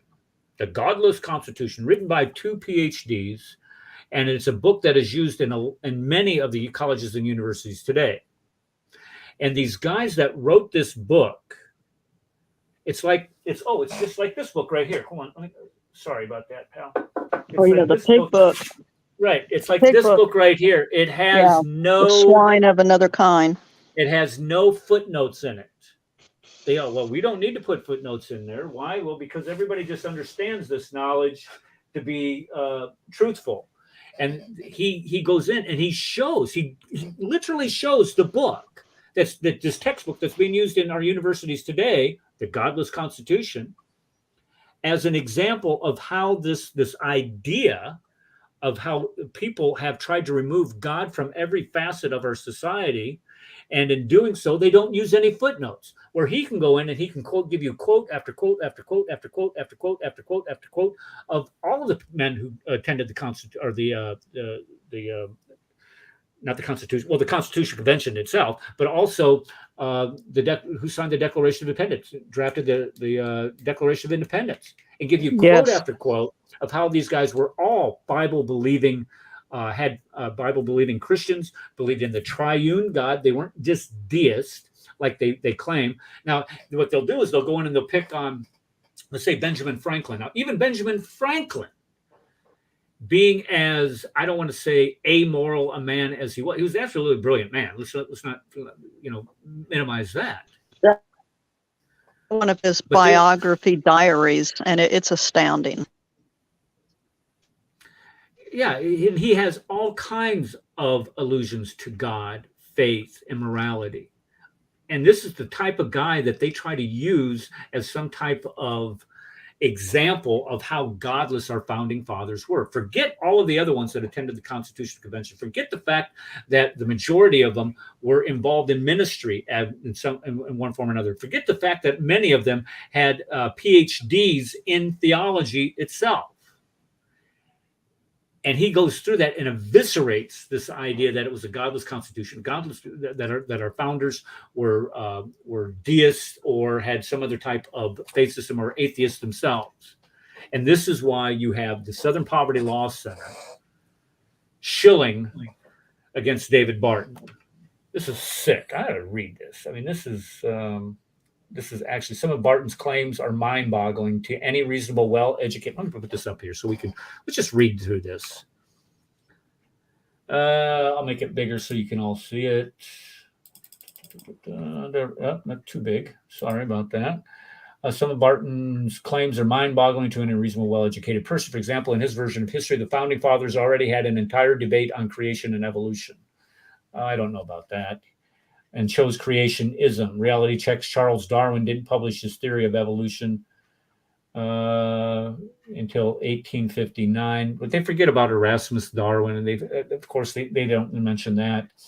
Half the century founding fathers were active. Barton also asserted that the American Revolution was fought to free slaves, so we could end slavery. Well, if you look at, sorry, Connie, if you look at those assemblies, those state assembly or colonial assemblies that did vote to abolish slavery, and those colonies that did abolish slavery just as soon as they signed the Declaration of Independence.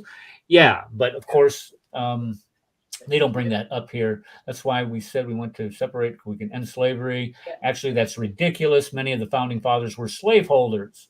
That's why Thomas Jefferson would write in the Declaration of Independence that the king is forcing slavery upon us. Don't you see? They don't want you to look at the details. Okay.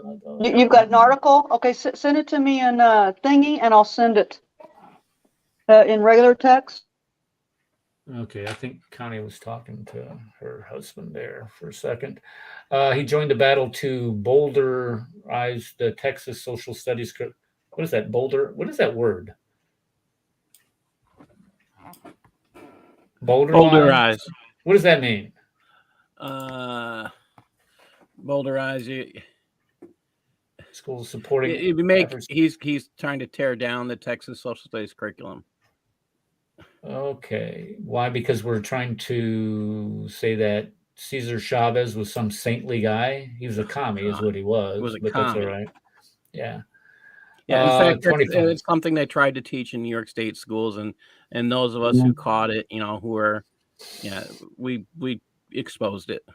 Yeah. Okay. Well, okay. So anyway, if somebody is on the Southern Poverty Law Center's list of hateful people, they're usually good people. They're usually good people, right? Yeah. That's the unfortunate. You can't tell. You can't tell because there are people that hate on there, and there are people that are good. But if you made the list recently, chances are someone paid for you to be on the list. Yeah, like this network. I would also say that Franklin Graham's on their list. Osama's on the list. Oh yeah. Osama's going to make that list. Osama. Yeah. I wonder if Sam is Sam. Well, the network is on there. I know that. Yeah. Or was anyway when it was called Radio. Yeah, GI. it was. So yeah, Global Patriot Radio's on there too now. Oh, is it? Okay. Yeah. Good for them. Well, that was when the imam was when he was trying to get me fired. He says, "Well, I'm going to report to the school system that you broadcast on a network that's on the Southern Poverty Law Center's list of hate preachers or hate whatever hate. What is this list called? Do you guys know what this is called? The list of Hate Watch. Is that what it is? Hate map. Yeah, they're terrible. And the funniest thing is, everybody knows at this point. You give them some money, they'll do whatever you ask them, and and they are not a charity that can actually state that their money is well taken care of. It's already been proven that money goes places it's not supposed to go. So, yeah. They have, I don't know, they say $400 million parked offshore. Yeah, that's the other joke about it. Yeah. And who's getting that money? Well, they don't want to talk about it. Yeah, but if you're supposed, now they're supposed to be 501(c), am I correct? They might be, but at one point I thought they had that removed. I don't remember if it was there was a question of whether they're going to be able to keep it, and that was about 4 or 5 years ago. Okay, well, I'm clicking on their donate button. Let's see here. I'll put it. Well, I just want to say it's great to be hanging out with such a fine bunch of white supremacists. Because that word has no meaning. When you have called Clarence Thomas a white supremacist and Larry Elder a white supremacist, and I mean seriously, white supremacy that's not for white people anymore. We're a very diverse group of people. I'm just saying. I mean, it's just. Well, don't forget Frederick Douglass, because Black Lives Matter here in Rochester, New York, the home of Frederick Douglass, decided to take down his statue. Oh, they took down Lincoln. Oh, they also removed. No, what did they remove from Columbia? I think it was Lincoln, didn't they? Yeah, they removed the Lincoln statue, and his Lincoln documents in the Lincoln library. They just removed it, and the question was, why was it removed? Well, somebody complained. Actually, that was the response. Well, somebody complained, and that's all it takes. Okay, so SPLC is a 501(c). Okay, so if you're 501(c), don't you have to publish? There's a charity. I think there's an organization called Charity Watch, and they have to double check. But there's organizations that actually will report on the dangers of certain organizations like SPLC. It's been a while since I've looked. Or cared, one of the two. Yeah. Okay. Oh, one other thing. I forgot to add this in. I was discussing this morning with the pastor, but what the show was going to be about today, and he said, "Did you know that the National Archives?" Now, listen to this, guys. This is so priceless. The National Archives that houses the Declaration of Independence, that houses the Constitution, that houses the Bill of Rights, all these original documents, has placed a warning label on the Declaration of Independence that it contains language that may motivate people to commit acts of violence, and has placed warning labels on the Constitution itself because it contains words or phrases that may be offensive to some people.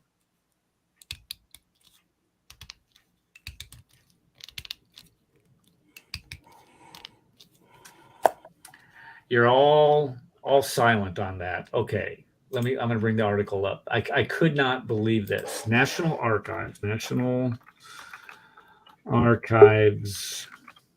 How do you keep 2 years ago? A year or 2 years ago?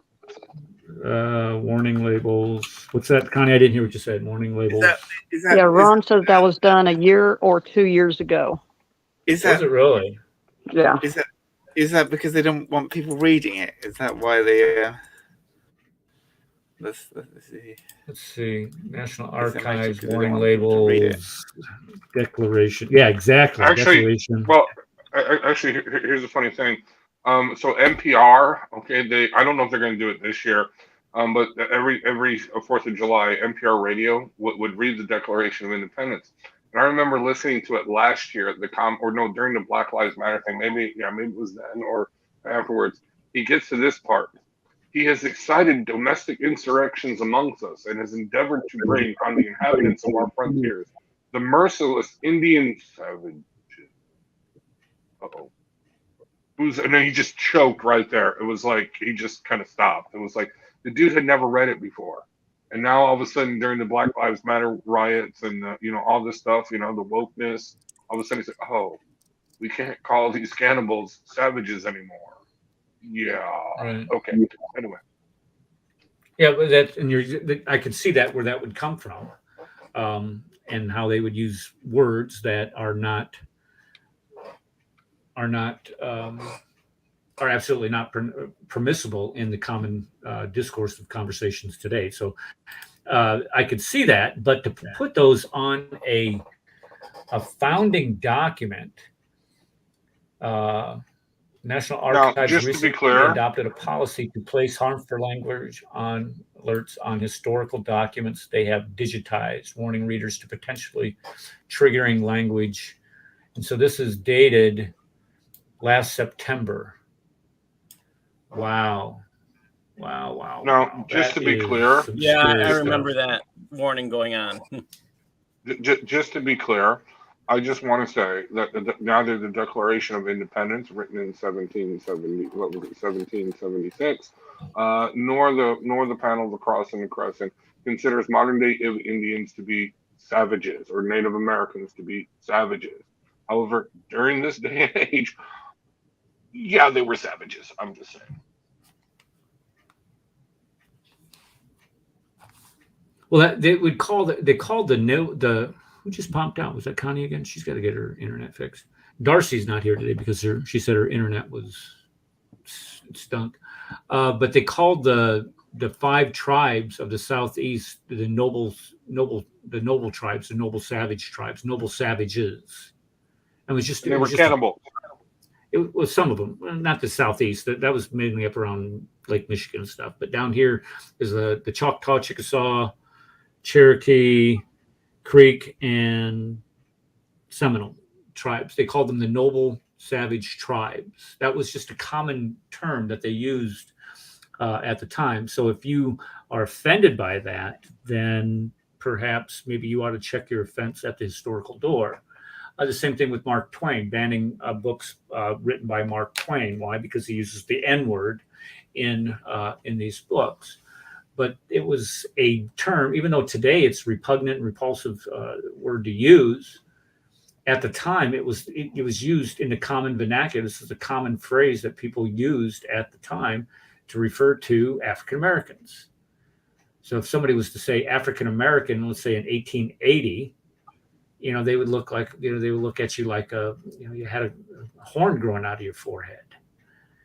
It's just the way they talked. Whether it's right, wrong, or whatever, it's the way they talked. And you need to really get over yourselves if you still think that Mark Twain's books should be banned from public libraries. It's absolutely un-American to start banning books.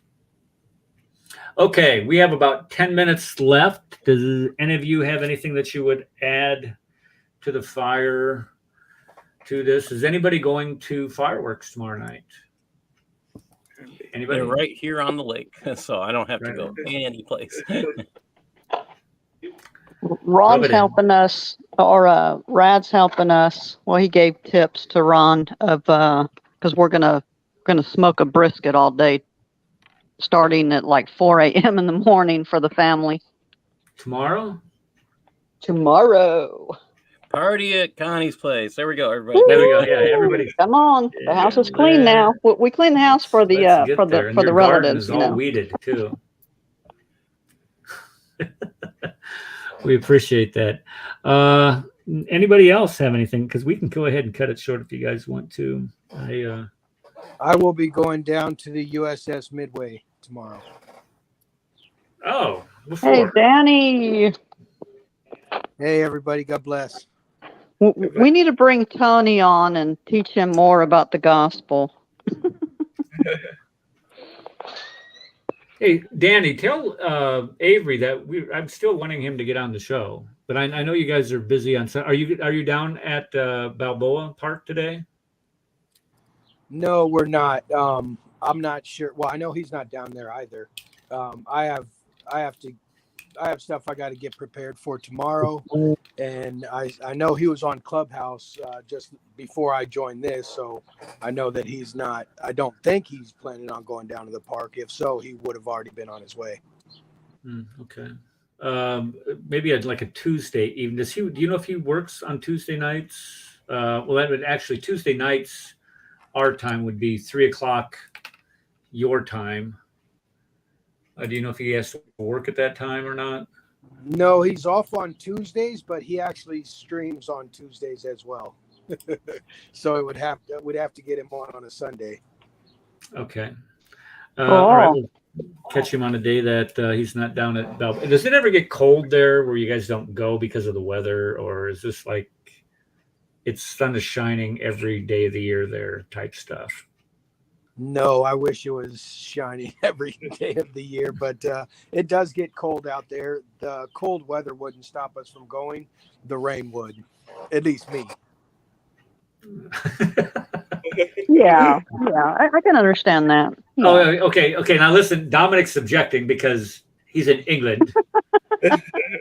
I go evangelizing in the rain or in the air. I go all weathers. Yeah, it's cold and rainy all the time. California, but it can storm in California, and a lot of people aren't walking, to where you say, "Hey, how you doing?" What Quran do you read? They're not walking in the streets when it's raining. So yeah. Well, has anybody got any update on Hatun? I know she got out of jail. Are they going to continue to press charges against her, or do you have any idea what's going on with that? Anybody have an update on that? So they pressed the charges that were pressed on her was something about some crazy law that they have out there. Maybe Dominic would be aware of it. But it's like she said or was wearing something that was offensive or that caused emotional damage to someone. But from what I've heard, they've dropped the charges on her, and she's actually at the park today. Yeah, she was at the park this week, later on this week. So she was held for 15 hours without basically, and she was not charged, is what it comes down to. And she was strip searched for the first time. Yes. bare naked, which is disgusting. To be strip searched for offending someone, to me, is a crime. Yeah, this is- and they took her glasses from her and then gave her something to sign, and she was telling them, I can't read it. I'm not going to sign it. Like, why'd you Right. take my glasses? Yeah. Well, this is what Stupid. if you want to intimidate people, this is what you do. This is why you had that advisor for Trump.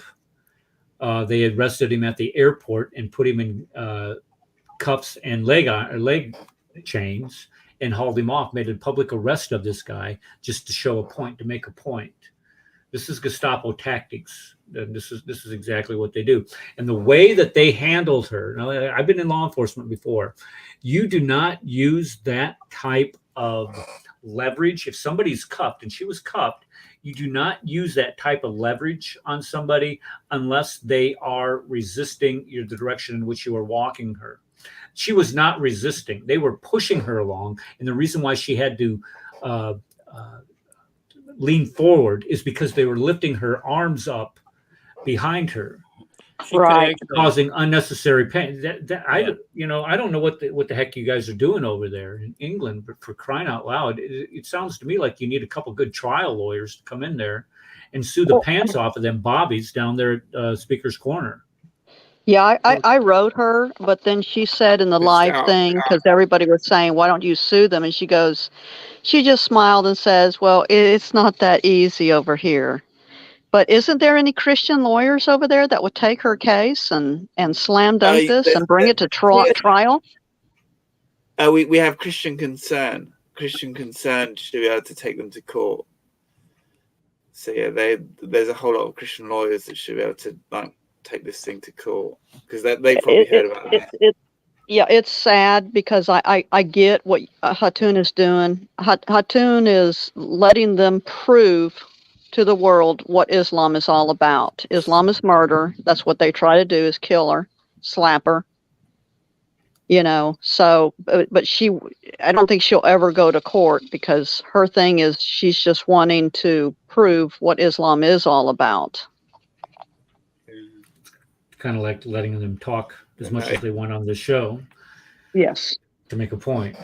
They'll eventually say what their true feelings are, and that's that happens. Okay, looks like we're about out of time. Anybody else got anything that they want to add, detract? DL, we appreciate you coming. I don't know what's up with that icon of his. I don't know what it is. Oh, I love it. Yeah, let's hear from DL. DL, are you there? Love this guy. Oh my goodness. DL. Calling DL. DL is a nightmare on Clubhouse. Oh, he is. Oh man, he is. Go ahead, DL. It's quality entertainment. Yeah. What's going on, everybody? How are you? Good. You taking a break from your Clubhouse and coming over here with us, or? Yeah, I do need a break from Clubhouse, to be honest. I tell you, that thing is addictive, and it'll drive you nuts. Was that you, Danny, that we were in a room yesterday where I can't even remember, and I'm sitting there engaging in this conversation, and my wife is looking at me because we were driving, and she's looking at me like I got a horn growing out of my forehead. She goes, "Is this how you really talk to people when you engage them?" I said, "Look, the guy is..." Anyway, was that you? That was your room yesterday, Dan, wasn't it? Yeah. Are you talking about the guy that came in and said, "I'm a liar and not a Christian"? Yeah, that's yeah. Yeah, and I was just trying to piece together who the guy was and where we had spoke before, but for some reason he was very upset with me. Yeah, this guy's profile. Listen to this. In this guy's profile, he is undefeated. Who puts that in your profile? I am undefeated. Undefeated at what? Bowling, at playing tiddlywinks, or what? Undefeated and unaltered. And what? He wasn't a Muslim. What was he? He was like He was Sikh. He was Sikh. Okay. Sikh. It was whatever they call it. But yeah, he. So we ended up getting to the bottom of it. Apparently, he came into a room that we were having about the Indian guy that got killed over in India, and he was putting in the chat that Christianity is false and all this other nonsense. So he ended up getting kicked out of the room, and he didn't like it, so he wanted to lash back out.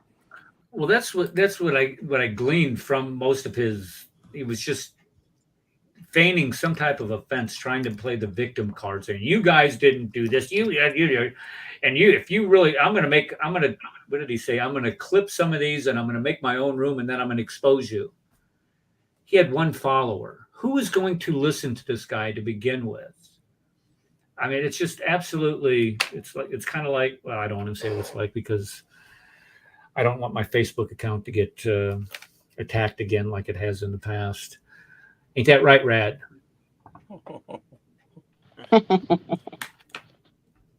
Rad will tell you all about it. Okay, guys, thank you again for coming on a Sunday afternoon. Remember, Tuesday, we're going to do a comparison of the SUNA and our criminal code. And we're going to check and see how things would work out with you if you practice the SUNA in the United States in 2022. I can tell you it ain't going to go very well. And we miss you, Darcy. Sorry, Darcy, you weren't able to come on panel. We love you. We love you. She needs to get her. Well, she's kind of like me. You need to get your internet. Well, no, it wasn't Stream. It was Streamyard. It wasn't my internet. In a valley. Yeah. All right. She's in. Oh, somebody just went in the Matrix. All right. God bless y'all, and we will see you on Tuesday in the Cross and the Crescent discussion group. Adios. God bless. Muchachos. God bless. Bye. All right.